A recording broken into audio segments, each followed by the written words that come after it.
Halo konco kunyah, balik lagi bersama aku Mbok Kunyah, kunyah terus. Besok itu udah Paskah nih.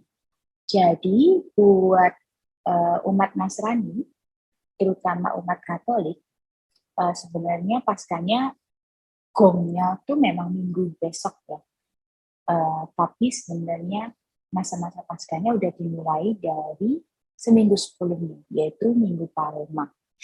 Oke, kalau buat kalian yang tidak paham nih Paskah itu apa, Paskah itu sebenarnya adalah perayaan umat Kristiani, Nasrani ya, Kristen maupun Katolik, untuk memperingati hari kebangkitan Tuhan Yesus Kristus.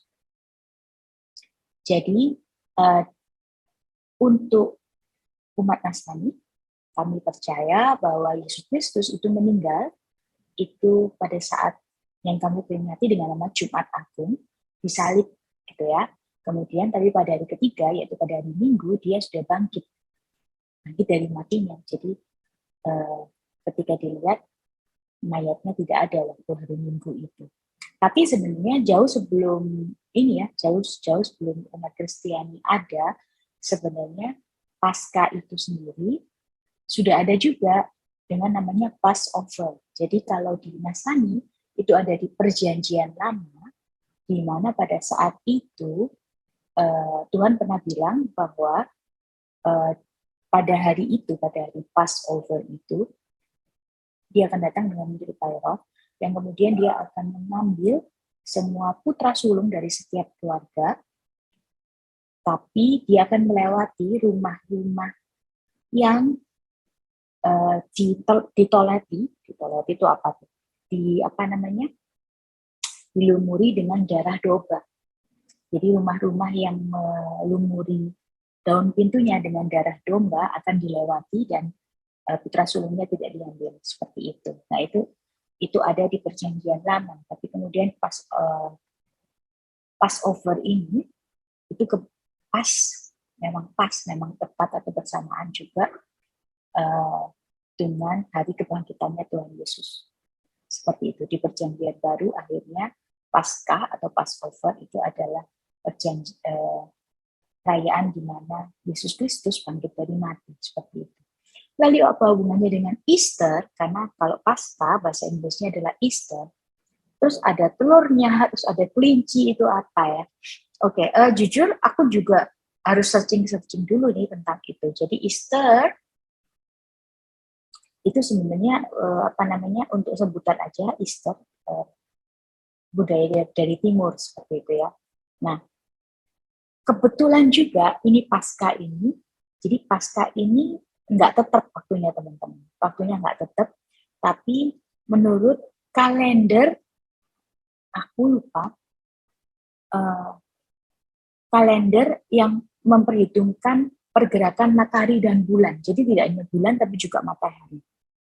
Oke, jadi istilahnya dia kalau pergerakan bulan saja itu biasanya mundur ya, seperti Lebaran kan akan selalu mundur 11 hari seperti itu. Tapi karena ini pergerakan matahari dan bulan, maka dia bergerak tapi dengan kisaran-kisaran tertentu. Kisarannya itu selalu antara spring, teman-teman, antara musim semi. Jadi biasanya Paskah itu antara Maret sampai April. Maret pertengahan sampai April pertengahan, seperti itu. Jadi pergerakannya di sana. Nah, sehingga karena musim semi. Nah, kebetulan juga musim semi. Jadi kalau di wilayah negara 4 musim gitu ya, musim dingin dingin banget dan selalu dianalogikan itu dengan suatu kekelaman karena dingin dan gelap, matahari tidak bersinar, semua putih seperti itu ya. Nah, musim semi itu seperti kehidupan baru karena bunga-bunga bermunculan, tanaman-tanaman mulai hidup lagi, udara mulai hangat, matahari mulai ada, jadi suatu kehidupan yang sangat cerah. Oke, Paskah kebetulan ada di sana sehingga kayaknya momennya pas banget karena kebangkitan Tuhan Yesus itu. Jadi kematian Tuhan Yesus kan untuk menyelamatkan atau menghapus dosa-dosa manusia, ya. Sehingga kebangkitannya itu seperti semacam kehidupan baru dari dosa, seperti itu. Nah, apa hubungannya dengan telur? Nah, telur itu dari zaman dulu, dari zaman Yunani kuno itu dipercaya sebagai lambang suatu kehidupan baru. Itulah kenapa telur dipakai di Paskah. Nah, karena dia cerah ceria seperti musim semi, telur-telurnya kemudian dihiasi, teman-teman. Selain buat hiasin, karena kemudian di Amerika itu ada kebiasaan atau tradisi yang disebut dengan egg hunt, Easter egg hunt, kayak gitu. Easter Bunny itu sebenarnya semacam maskot yang nggak ada beneran, gitu. Kayak Santa Claus itu kan maskot di Natal tuh. Easter Bunny itu adalah maskot di Paskah. Jadi dia nggak ada beneran, dan sebenarnya bukan cuman bunny, bukan cuman kelinci, karena di beberapa negara ada yang jadi bukan bunny gitu, ada yang mungkin cat atau mungkin yang lain gitu ya. Nanti di Australia itu ada yang namanya bilby. Jadi di Australia karena kelinci itu dianggap sebagai binatang pest gitu ya, binatang wabah. Karena pernah ada wabah kelinci di Australia, maka mereka tidak menyukai kelinci sebagai pasta, sebagai binatang ini ya, Easter creature, diganti dengan bilby. Oke, jadi aku udah ngomong soal Easter egg hunt yang merupakan tradisi di Amerika. Nah, tapi sebenarnya nih banyak sekali tradisi-tradisi seputaran dengan pasta di seluruh dunia, dan juga ada juga yang berkaitan dengan makanan. Nah, aku udah berusaha mengumpulkan mungkin 10 lebih, mungkin sekitar 12-an, aku lupa berapa tepatnya. Itu yang tradisi pasca, tidak semuanya berhubungan dengan makanan sih, tapi semuanya menarik. Karena sebenarnya banyak banget nih yang berhubungan dengan makanan, tapi aku rasa kurang menarik. Jadi aku akan ambil beberapa yang menarik dari makanan, dan juga yang tidak ada hubungan dengan makanan. Ada 12, seingatku 12. Oke, kita mulai ya. Yuk. Tradisi pertama adalah butter lamp dari Rusia. Oke, di Rusia nih mereka punya tradisi untuk makan masakan Paskah, jadi makanan-makanan Paskah, tapi ditemani atau dilengkapi dengan mentega yang dibentuk berupa domba. Jadi kayak yang di belakang ini ya, kayak di belakang itu bentuknya kayak domba. Macam-macam sih, aku searching di Google itu bentuknya dombanya nggak kayak gini. Ini sih bentuk dombanya bagus. Ada yang cuman kayak dicetak doang, kayak bentuk domba, tapi nggak nyerupain domba. Ada yang macam-macam deh, tapi bottomnya itu dibentuk dengan domba. Kenapa? Karena zaman dulu di Rusia, dipercaya adalah sebuah keberuntungan kalau kita bertemu dengan domba. Hah? Kenapa domba? Gitu ya, pasti tanya gitu, aku juga tanya gitu. Nah, ternyata karena mereka percaya kalau domba itu pasti bukan setan yang lagi nyamar. Maksudnya gimana? Kamu bingung pasti. Oke. Nah, zaman dulu tuh di Rusia, itu mereka percaya bahwa ada setan namanya itu Beelzebub. Namanya Beelzebub. Yang dia suka atau sering nyamar menjadi binatang-binatang. Kecuali domba. Dia tidak bisa nyamar jadi domba. Kenapa? Karena domba itu dianggap sebagai hewan religius. Kok bisa religius? Oke, satu udah karena di perjanjian lama, gitu ya, di perjanjian lama, back zaman Abraham, itu domba itu dipakai untuk sebagai pengganti anaknya yang seharusnya sudah mau direlakan dia untuk dipersembahkan kepada Tuhan, tapi kemudian diubah, di-switch jadi domba, gitu ya. Nah, akhirnya itulah kenapa kemudian umat Muslim itu sering mengorbankan domba domba, kalau di Indonesia sih kambing ya, tapi sebenarnya domba pada saat Idul Adha. Oke. Dan yang kedua masih berkaitan dengan Kristus, karena Kristus itu disebut sebagai anak domba Allah. Gitu. Jadi domba ini dianggap hewan yang religius yang nggak bisa dipakai setan jadi sarana untuk menyamar. Gitu ceritanya. lucu juga ya. Oke, menarik. Oke, next. Oke, yang kedua ini Easter Witches dari Finlandia. Di Finlandia, Pasca itu berasa semi-semi Halloween, teman-teman. Kenapa? Karena pada saat Pasca, anak-anak Finlandia itu mereka akan pakai kostum sebagai penyihir gitu ya, sambil lengkap dengan ranting-ranting willow. Jadi willow itu adalah sebuah pohon, itu ranting-rantingnya yang dipakai, tapi rantingnya itu dihiasi, didekorasi dengan bulu-bulu atau pepper, pokoknya yang menarik gitu ya. Kemudian anak-anak ini pergi ke rumah-rumah tetangga-tetangga mereka. Nah, di setiap pintu rumah mereka akan mengucapkan semacam pantun atau rhyme yang isinya untuk memberikan doa keselamatan gitu buat si pemilik rumah. Nah, sebagai balasannya si pemilik rumah akan memberikan buat mereka telur coklat atau koin coklat gitu. Agak-agak transaksional ya doanya ya, nggak tulus-tulus amat. Oke, kok bisa kayak gitu ya? Karena menurut kepercayaan mereka zaman dulu itu, di saat-saat hampir-hampir mendekati Paskah, itu banyak sekali roh jahat dan penyihir-penyihir yang datang bergentayangan di sekitar rumah. Jadi mereka itu istilahnya tradisi ini untuk mengusir para roh jahat itu dengan ranting-ranting dino tadi dan doa-doa keselamatan. So nice ya. Oke, next. Oke, ada tradisi menarik dari Bermuda, yaitu menerbangkan layang-layang pada saat Paskah. Jadi pada saat Paskah ini, penduduk Bermuda akan berkumpul, kemudian mereka akan menerbangkan layang-layang, dan spesialnya layang-layangnya ini mereka buat sendiri. Jadi layang-layang ini mereka buat dari stik kayu gitu ya, dengan tisu kertas dekor. Jadi tisu kertas tapi yang untuk dekorasi, sehingga bentuknya itu semacam geometri gitu, berdesain di geometri dengan warna-warna cerah kayak di belakang itu. Kemudian mereka menerbangkan itu. Kenapa kok menerbangkan layang-layang? Karena menerbangkan layang-layang itu melambangkan kebangkitan atau kenaikan Tuhan Yesus ke surga. Oke. Sambil menerbangkan layang-layang, mereka kemudian akan makan ikan codfish, sambil makan ini. Ini juga menarik. Hot cross bun. Sebenarnya ini roti biasa sih, roti bun biasa, tapi di atasnya itu isinya kismis, kalau nggak salah kismis sama walnut atau apa.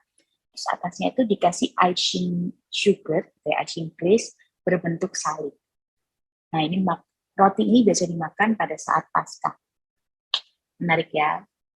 Yuk, next. Nah, tradisi keempat ini yang aku tadi udah bilang, yaitu Easter Bilby dari Australia. Ada apa? Bilby, gini. Bilby itu sebenarnya adalah bahasa Aborigin yang berarti tikus hidung panjang. Kelihatan nggak ya? Oke, sebentar, gini deh. Nah, itu bentuknya adalah mirip-mirip kelinci, tapi sebenarnya bukan kelinci. Dia sebenarnya adalah tikus, tapi hidungnya panjang. Secara internasional, si bilby ini namanya adalah marcotis. Marcotis itu semacam marsupia kalau nggak salah. Jadi ya semacam hewan pengerat gitu. Ya tikus lah, tapi telinganya panjang gitu. Telinganya panjang, sebenarnya kayak gitu. Nah, binatang bilby ini itu semakin langka aja di Australia. Maka sebagai upaya untuk menyelamatkan menyelamatkan hewan ini, maka para konfeksioner itu apa ya? Jadi intinya para pembuat coklat gitulah ya, para pembuat coklat atau pabrik coklat itu, para pengusaha coklat itu, mereka kemudian setuju untuk menggantikan coklat Easter Bunny yang biasanya dijual di umum di internasional menjadi bilby. Jadi bentuknya adalah bilby tadi teman-teman. Sehingga mereka jual itu, sehingga paling nggak nih ketika orang Australia makan si bilby ini, mereka pastinya lihat dulu dong ya. Terus makan, mereka akan teringat oleh bilby ini. Istilahnya begitulah, teringat oleh bilby ini, sehingga paling nggak mereka masih ingat terus bahwa ada hewan bilby ini, dan hopefully bisa menyelamatkan si bilby ini dari kepunahan seperti itu. tradisi yang dengan misi yang cukup bagus ya, cukup mulia. Next. Oke, yang kelima ini kayaknya seru banget ini. Ini namanya adalah water fight. Nah, kayak ada di Polandia, teman-teman.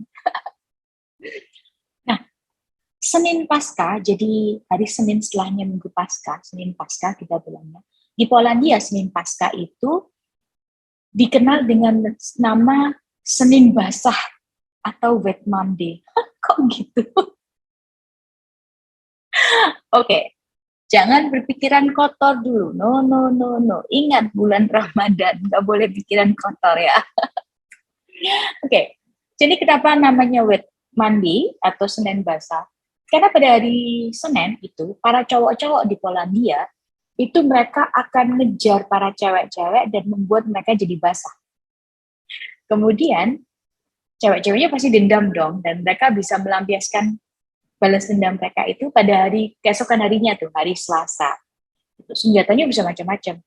Dari yang cuma semprotan air spray gitu biasa, itu sih aduh pasti kalah deh kamu.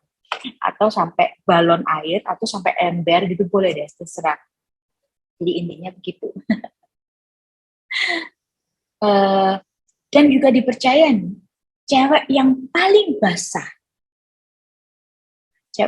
basah itu dipercaya akan menikah paling cepat di tahun berikutnya.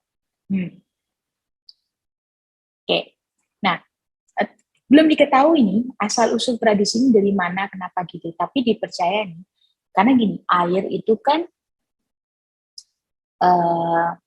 melambangkan kesuburan ya. Air itu kan bikin tanaman subur, sehingga dengan bermain-main air diharapkan hujan itu hujan itu jadi deras pada musim itu, sehingga pada saat itu adalah tanaman mulai tumbuh lagi, sehingga kalau banyak hujan semoga tanamannya bisa tumbuh dengan gede-gede dan tanahnya jadi berlimpah gitu sih katanya.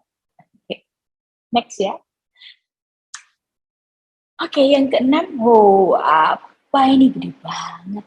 Oke, itu adalah giant omelette, tepatnya Easter giant omelette, dan ini adanya di Prancis. Jadi setiap Senin Pasca, penduduk Houx itu adalah salah satu kota di Prancis, salah satu daerah di Prancis, itu mereka akan memecahkan sekitar 4.500 telur, 4.500 telur, untuk kemudian dijadikan si omelet raksasa ini, untuk kemudian omeletnya ini akan dibagikan ke sekitar 1.000 orang penduduk di Houx itu. Oke, jadi setiap keluarga akan mecahin dulu pastinya telurnya masing-masing di pagi hari, kemudian mereka akan ke main square atau ke pusat kota, untuk kemudian pecahan telurnya itu dikumpulin dan kemudian dijadikan omelet ini tadi, omelet raksasa ini. Kemudian mereka akan bagi-bagi tuh omeletnya untuk setiap keluarga, dan mereka akan makan siang dengan omelet ini ya, lunch dengan omelet ini. Kalau belum habis ya makan malam. Kalau belum habis juga ya buat sarapan. Belum habis juga buat makan siang lagi. Intinya makan omelet ini sampai habis deh. Jangan-jangan habis itu mereka pada bisulan ya, kebanyakan makan telur. Oke, kita next. Oke. Crime in Can. Agak-agak spooky. Dari Norwegia. Nah, saat pasca di Norwegia itu adalah saatnya kriminal. What? Apakah kriminal semakin meningkat? Enggak sih. Jadi tradisi ini bermula dari tahun 1923 kalau nggak salah, di mana ada sebuah novel kriminal yang sangat populer itu pada saat pasca. Jadi populernya itu pada saat pasca. Saking populernya ini, si novel ini. Jadi ada kebiasaan ini di Norway, itu pada saat-saat pasca itu, televisinya itu pada memunculkan acara-acara kriminal. Dan juga entah kenapa para penerbit novel-novel kriminal atau novel-novel detektif itu mereka akan menerbitkan bukunya pada masa-masa menjelang Paskah. Jadi akibatnya apa? Para penduduk di Norway itu mereka pada saat liburan Paskah itu akan menghilang ke kabin-kabinnya mereka di gunung atau di hutan atau mungkin hanya di kamar aja, tapi mereka akan menghilang untuk ngebing acara-acara TV yang kriminal itu atau baca novel kriminalnya. Asik juga ya, asik-asik aneh sih ya. Kenapa pasca malah baca novel kriminal? Agak-agak gimana gitu, agak-agak aneh, cara yang tidak biasa untuk merayakan Paskah. Oke, next. Selanjutnya adalah red eggs dari Yunani atau Greek. Oke, nah tadi aku udah bilang ya, kalau telur-telur Paskah itu kalau di Amerika atau di belahan dunia yang lain itu biasanya warna-warni, itu warnanya cerah-cerah banget. Tapi nggak gitu kalau di Yunani. Kalau di Yunani, Paskah itu berasa Chinese New Year. Karena telur-telurnya semuanya diwarnain merah. Oke, kenapa merah? Karena merah, kata mereka, itu melambangkan kehidupan. So, seperti yang aku tadi udah bilang, telur itu dari zaman Yunani kuno itu dipercaya sebagai lambang kehidupan baru gitu ya. Sementara telur itu merepresentasikan darah Yesus. Jadi kalau disambungkan, itu artinya telur merah itu adalah melambangkan kemenangan dari kematian. Kayak gitu. Oke, masuk akal sih ya. Jadi kemenangan kematian sehingga kehidupan baru. Kenapa kok kemenangan? Karena dari kematian karena ada darah Kristusnya, dan tapi Kristus bangkit, pokoknya begitu deh. Oke, masuk akal sih. Asal warna merahnya bukan berasal dari darah ya. Kalau gitu ntar lebih serem daripada yang Norway tadi. Kalau Norway tadi cuma baca cerita, kalau ini kriminal beneran. Oke, next ya. Apalagi nih? Kenapa ini semakin serem tambah lama ya? Oke, tradisi di Filipina adalah crucifixion atau penyalipan. Jadi ada tradisi di Filipina ketika Paskah, itu umat-umat Katoliknya yang fanatik.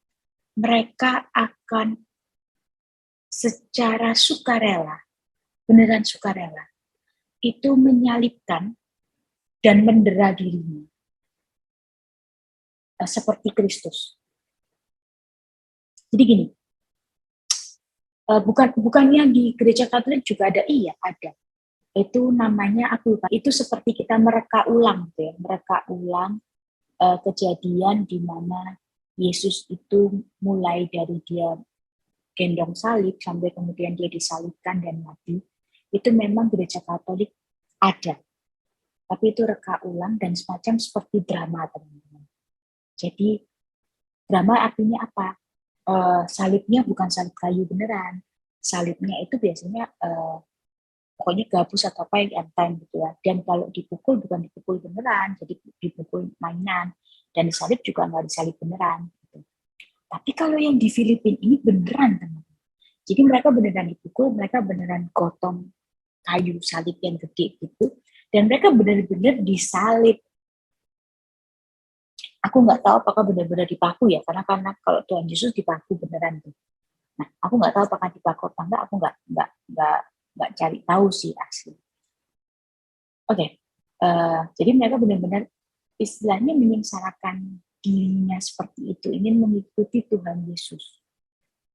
Nah, Gereja Katolik Roma sendiri itu sebenarnya sudah berusaha berkali-kali untuk mendiscourage gitu ya, untuk mengurungkan, nggak usah deh kayak gitu-gitu, nggak perlu gitu, karena bukan itu esensinya gitu kan. Tapi ini orang-orang ini percaya bahwa dengan mereka ngelakuin itu, mereka merasa mereka disucikan kembali.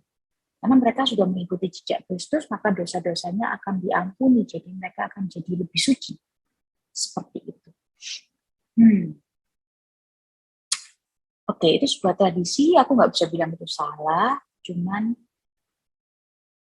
Nggak perlu lah ya menurutku. Cuma ya aku nggak bisa ngomong itu salah karena itu tradisi.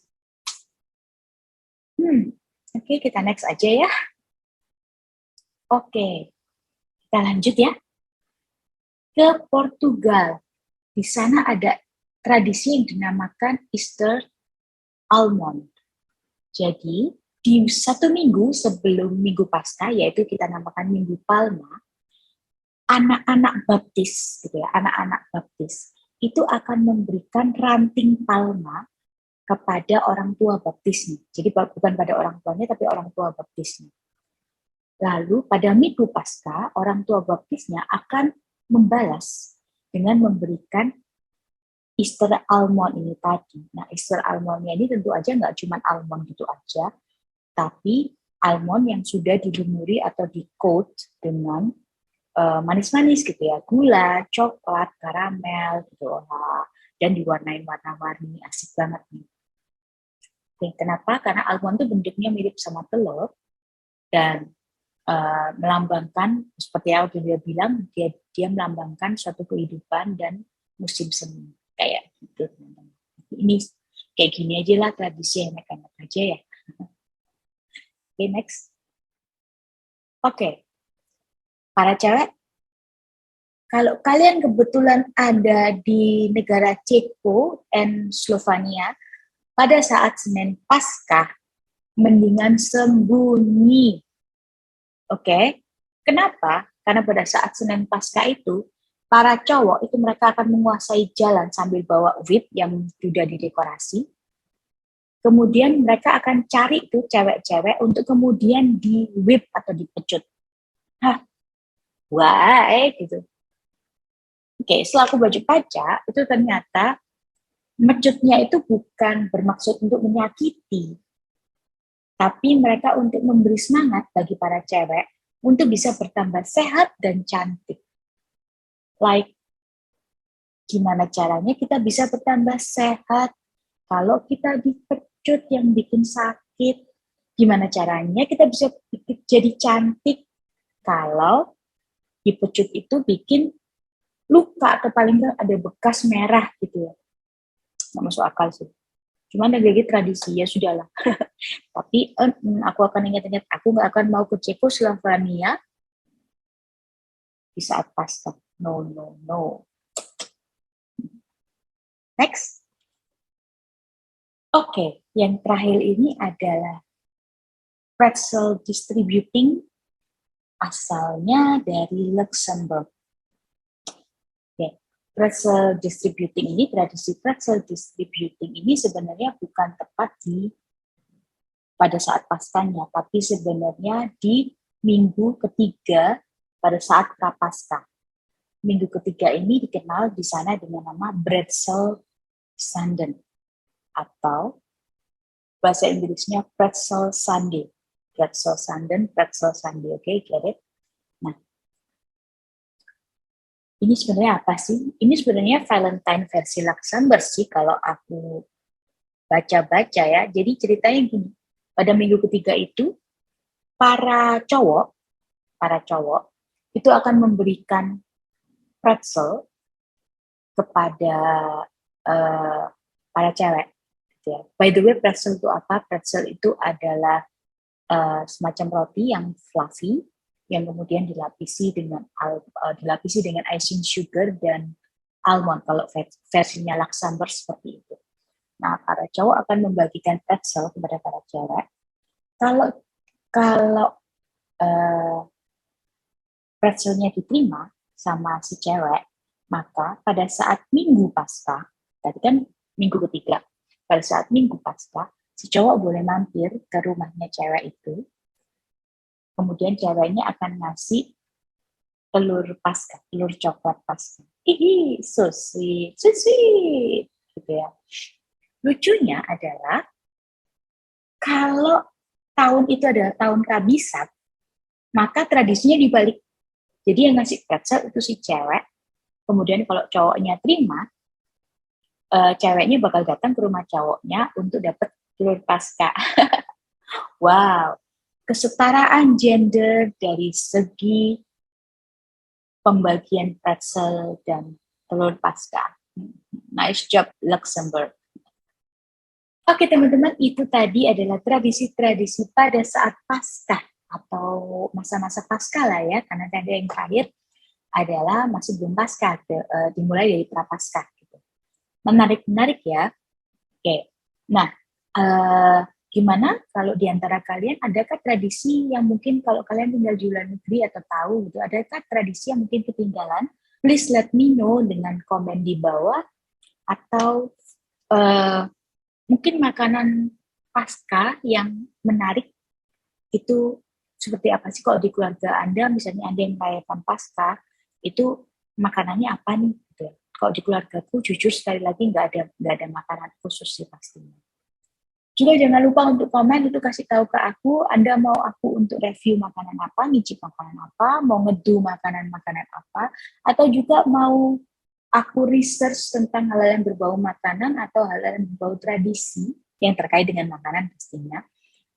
Itu apa aja? Please let me know di komen. Oke, kalau Anda suka video ini, please like, share ke teman-teman kalian, dan jangan lupa untuk subscribe, terus nyalain itu loncengnya, notifikasi, agar kalian bisa langsung tahu kalau misalnya videoku upload setiap Sabtu jam 14. Okay? In the meantime, happy terus, semangat terus, dan kunyah terus.